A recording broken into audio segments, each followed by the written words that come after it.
ए और बी के उन मानों को ज्ञात कीजिए जिनके लिए एफ एक्स बराबर a x plus one, x is less than or equal to 3 और यही एफ एक्स की वैल्यू बी एक्स प्लस 3 होगी। कब होगी? जब एक्स का मान 3 से बड़ा है। अब ये भी कहा है कि द्वारा फलन एक्स बराबर 3 पर सतत है। तो देखिए इसके लिए क्या करेंगे, लेफ्ट हैंड लिमिट निकालें तो लिमिट एक्स टेंडिंग टू 3 पर ही चेक कर रहे हैं। 3 माइनस इधर होगा आपका F X, limit H tending to 0 F of 3 minus H. अब 3 माइनस करने का एच कहने का मतलब कि फलन हमारा 3 से छोटा है। 3 से छोटे मान के लिए पहला वाला आएगा तो लिमिट एच टेंडिंग टू 0 और यहाँ लिखेंगे a और x के स्थान पर 3 माइनस एच, और फिर +1 है तो +1 लिख देते हैं। आगे देखिए h के स्थान पर 0 भरेंगे तो ये कुल रिजल्ट हमारा 3a + 1 आने वाला है। लेफ्ट हैंड लिमिट ये निकाल दिए। अब देखिए आगे right hand limit x tending to 3 पर चेक कर रहे हैं तो 3 प्लस होगा इधर से आपका F X, limit h tending to 0 F of 3 plus H, और 3 प्लस एच कहने का मतलब कि फलन हमारा 3 से बड़ा है। 3 से बड़े वाले फलन के लिए a आएगा तो लिमिट h टेंडिंग टू 0।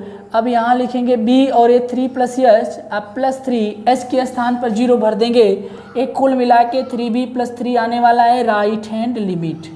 तो बताइए कि left hand limit, right hand limit और यहाँ से x equal to F of 3 पर देखें फलन की वैल्यू, तो एफ ऑफ 3 पर फलन की वैल्यू a गुणे x के स्थान पर 3 + 1 अर्थात f3 की जो वैल्यू आने वाली है 3a + 1 है।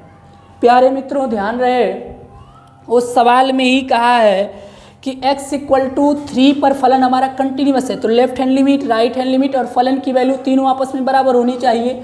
तो यहाँ से हम लिख सकते हैं left hand limit equal to right hand limit equal to F of 3। तो अब ध्यान देना एफ ऑफ 3, तो लेफ्ट हैंड लिमिट की जो वैल्यू है वह 3a + 1 है, राइट हैंड लिमिट की जो वैल्यू है वह 3b + 3 है, और जो f3 की वैल्यू है वह 3a + 1 है। दो को आपस में बराबर करके चल रहे हैं। पहले दूसरे को अगर चरणों को बराबर करें तो यहाँ से आएगा 3a + 1 बराबर 3b + 3 के।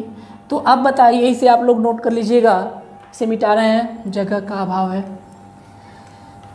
अभी बनेगा 3a = 1 उधर जाएगा तो 3b + 2 कर देगा, और a की जो वैल्यू है वो 3b बटा के 3 + 2 बटा के 3 आएगा। a की जो वैल्यू है 3 से 3 कैंसिल, b + 2/3 आएगा। कुल मिला के ये a का मान b के पद में आ रहा है। तो कभी प्रश्न ऐसे भी पूछ देगा a और b के किन मानों के लिए यह सत्य है, या उनके मानों को ज्ञात कीजिए, या कभी कभी a और b के मध्य रिलेशन भी कह देता है कि इनके मध्य क्या संबंध होगा। तो a बराबर b + 2 बटा के 3 है। इस तरीके से आपका ये क्वेश्चन नंबर 17 जो है पूरा हो रहा है। अब क्वेश्चन नंबर 18 पर बात करते हैं कि क्वेश्चन नंबर 18 है क्या। क्वेश्चन नंबर 18, लेमडा के किस मान के लिए एफ एक्स इक्वल टू इतना जब x का मान 0 से छोटा अथवा बराबर है, और F x equal to 4x + 1 जब x का मान 0 से बड़ा है। अब कह रहा है कि द्वारा फलन x बराबर 0 पर सतत है। लेमडा के किस मान के लिए ये बताना है। x बराबर 1 पर इसकी सत्ता की जांच करनी है। तो 2 पॉइंट पर आपको जांच करना है। सबसे पहले चलते हैं x = 0 के लिए। x = 0 के लिए तो left hand limit x tending to 0 minus इधर होगा F X, limit h tending to 0 और f of 0 minus H. a 0 minus H कहने का तात्पर्य कि फलन हमारा 0 से छोटा हो, तो 0 से छोटा वाले में a आएगा। तो हम कहेंगे लिमिट h टेंडिंग टू 0 और जहाँ x है वहीं पर 0 माइनस एच भरें तो a आएगा लेमडा ब्रैकेट में x के स्थान पर -h, तो -h का होल का स्क्वायर, 0 माइनस एच करेंगे तो -h ही मिलेगा, -h का होल स्क्वायर, फिर -2 और ये फिर -h। अब देखें लिमिट h टेंडिंग टू 0 लेमडा ब्रैकेट में h का स्क्वायर प्लस 2h। अब बताइए h के स्थान पर 0 भरें तो ये ब्रैकेट के अंदर आने वाली क्वांटिटी सब 0 होगी।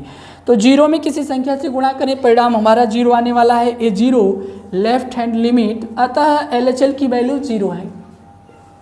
राइट हैंड लिमिट में देखिए limit x tending to 0 plus इधर होगा एफ एक्स, तो limit h tending to 0 F of 0 + h और लिमिट h टेंडिंग टू 0 और यक्स के यच 0 प्लस एच का मतलब कि फलन हमारा 0 से बड़ा है, उसमें ए आएगा। यहाँ हम 4 लिखेंगे, यक्स के स्थान पर एच भरेंगे तो 4h प्लस 1, तो एच के जगह पर 0 रख दें तो आने वाला जो रिजल्ट है 1 होगा। ये राइट हैंड लिमिट आएगी। तो बताइए कि यहाँ लेफ्ट हैंड लिमिट और राइट हैंड लिमिट दोनों अलग अलग हैं, तो x बराबर 0 पर लेमडा के किसी भी मान के लिए फलन हमारा सतत नहीं होगा। तो ध्यान दें, यहाँ लिखना पड़ेगा हम लोगों को कि left hand limit can not be equal to right hand limit. देखिए यहाँ लिख रहे हैं LHL can not be equal to RHL, तब फलन लेमडा के किसी भी मान के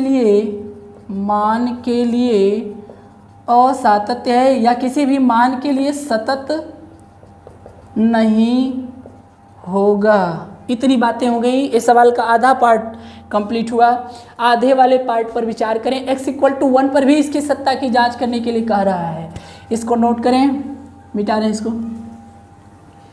x इक्वल टू 1 पर इसकी सत्ता की जांच करने के लिए कहा है। हाँ, तो x इक्वल टू 1 पर अब बात कर रहे हैं।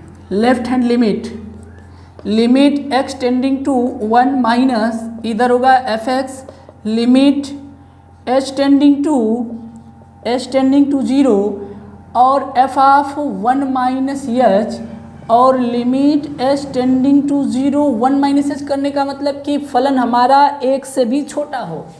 तो 1 से छोटा का तात्पर्य हो गया, जब 1 से छोटा है तो इसका मतलब कि ये 0 से बड़ा है, उस दायरा में आ सकता है।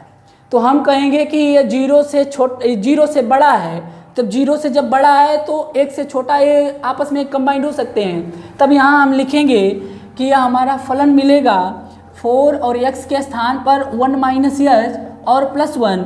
अब h के स्थान पर 0 भर दें तो ये 4 और फिर प्लस 1, कुल मिला के 5 आने वाला है। ये लेफ्ट हैंड लिमिट है।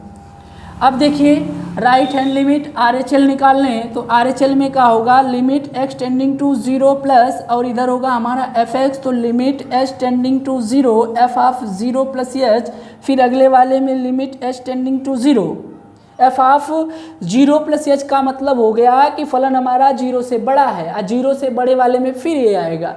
तो ध्यान रहे, तो यहाँ लिखेंगे 4 और x के स्थान पर 0 प्लस h, इसके बाद प्लस 1, फिर गुणा करेंगे तो आने वाला है 4h plus 1, limit h tending to 0 4h plus 1 और h के स्थान पर पुनः 0 भर देंगे।